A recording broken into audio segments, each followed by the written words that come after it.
लगातार जो है हरियाणा की हर एक छोटी बड़ी अपडेट, हर एक न्यूज़ आप सबके सामने ले करा, दिखाया करा, बताया करा। एक बार फिर आप सबके बीच में मौजूद है भाई। और फिलहाल जो है मेरे साथ जो शख्सियत मौजूद है, प्रद्युमन जोशीला जिनका नाम है। और कैस कहाँ की हरियाणा की जो राजनीति है उनके अंदर आप इनने जो है चाणक्य मांस को बहुत ज़बरदस्त पकड़ है। हर एक चीज़ डेट एंड फैक्ट जो है आज आप ही बातचीत करांगे पूरी राजनीति के ऊपर। तो प्रद्युमन जी पहले तो राम राम। राम राम सभी दर्शकों को नमस्कार। राम राम। दोनों साहब एक बात और मैं पूछूं, जी जिस टाइम पे तुसाम हल्का में मतलब अनिरुद्ध चौधरी जी चुनाव लड़ रहे थे, उस टाइम पे बारडा के लोग नुकते, क्योंकि मैंने कवरेज करी थी अपना भिवानी दादरी कि भाई साहब आप बारडा तो लड़ बारडा लो। से लड़ते तो पक्का जीतते। हाँ, इस बार हम क्या ये कहना है? मैं बिल्कुल आपको बता देता हूँ। हालात और परिस्थितियाँ ये थी कि अनिरुद्ध चौधरी के पिता रणबीर महिंद्रा और अनिरुद्ध चौधरी दोनों ने 2005 के बाद जब प्रीसिमन हुआ ना, मुंडाल का हल्का तोड़ दिया गया और मुंडाल के जो गांव थे भवानी खेड़ा में लगा दिए। भवानी खेड़ा एससी रिजर्व थी, वहाँ से वो लड़ नहीं सकते थे। और किरण चौधरी भी कांग्रेस में थी और रणबीर महिंद्रा भी कांग्रेस में थे। लिहाजा उसी लिहाज से किरण चौधरी की गांधी नेहरू परिवार में अच्छी खासी उठ बैठ थी, तो शाम से किरण की टिकट नहीं कट सकती थी। उन्होंने फिर एक हल्का चुना बारडा। उस समय चर्चा ये भी थी कि दादरी को चुनना चाह रहे थे रणबीर सिंह महिंद्रा। उसके पीछे भी मैं एक बहुत बड़ा कारण बताऊं, वो ये था कि जो पुराना मुंडाल हल्का था ना, उसके बहुत से गांव दादरी लोग विधानसभा में आए हुए थे। अच्छा। जबकि बारडा में तो कोई गांव ही नहीं था। उस समय के जैसे नीमड़ी से लेकर के और कई गांव हैं, राजपूत बाहुल्य गांव भी हैं, जो दादरी में आए हुए थे। और सबकी निगाह ये थी कि रणबीर सिंह महिंद्रा दादरी से चुनाव लड़ेंगे। लेकिन उन्होंने दादरी की बजाय जाट बाहुल्य बारडा की सीट चुनी और बारडा की सीट चुन के 2009 का चुनाव लड़ा, 14 और 19 तीन चुनाव हारे, लगातार मेहनत की जी। 24 में भी वो कर रहे थे।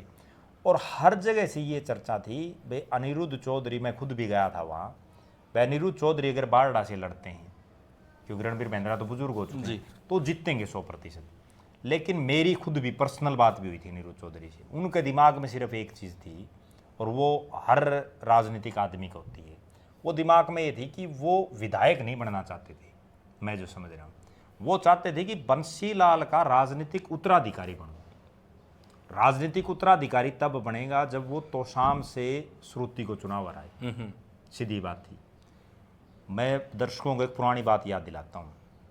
जब चौधरी देवीलाल देश के उप प्रधानमंत्री बने, रोहतक और सीकर 2 जगह से उन्होंने चुनाव लड़ा था। और उसके बाद हरियाणा में ओम प्रकाश चौटाला को मुख्यमंत्री बना दिया था। ओम प्रकाश चौटाला कहीं से विधायक नहीं थे। उस समय 2 सीटें खाली थी हरियाणा में, और तब लोगों ने खूब ये कहा ओम प्रकाश चौटाला को कि आप महम से चुनाव ना लड़ो, आप जो दूसरी खाली जो सेफ सीट है आप वहाँ से चुनाव लड़ो।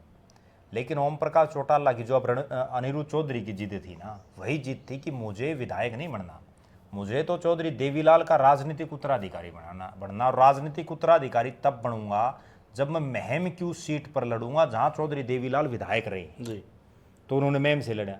महम में फिर महम कांड हुआ, गोलियां चली, लोग मरे, और उसके बाद ये असर हुआ कि ओम प्रकाश चौटाला की सरकार गई, बार बार कभी 6 दिन के लिए बने, कभी कोई बनाया, कभी कोई बनाया, और आखिरकार ये हुआ कि उस महम कांड की देन है चौधरी देवीलाल अपने राजनीतिक जीवन में उप प्रधानमंत्री बनने के बाद कोई चुनाव नहीं जीत पाई, विधानसभा और लोकसभा का।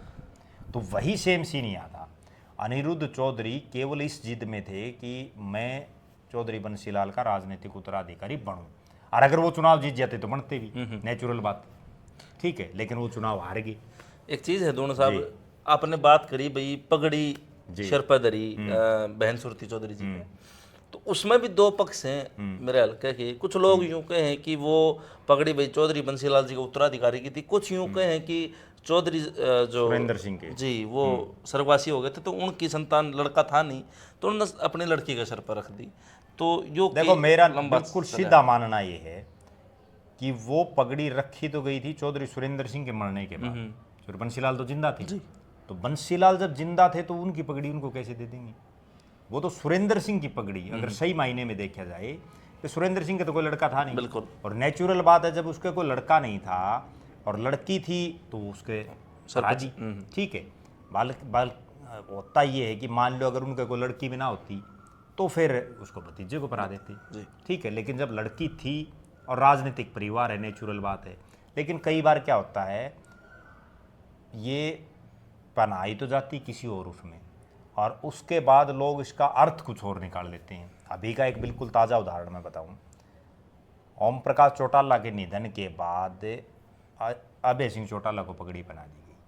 वो पगड़ी ना तो ओम प्रकाश चौटाला के परिवार में किसी ने पहनाई, ना उनके गांव, ना उनके इलाके, ना उनके रिश्तेदारों ने पहनाई, बल्कि वो पगड़ी तो कुछ एक खाप के जो लोग आए हुए थे उन्होंने उनके सिर पर बांध दी।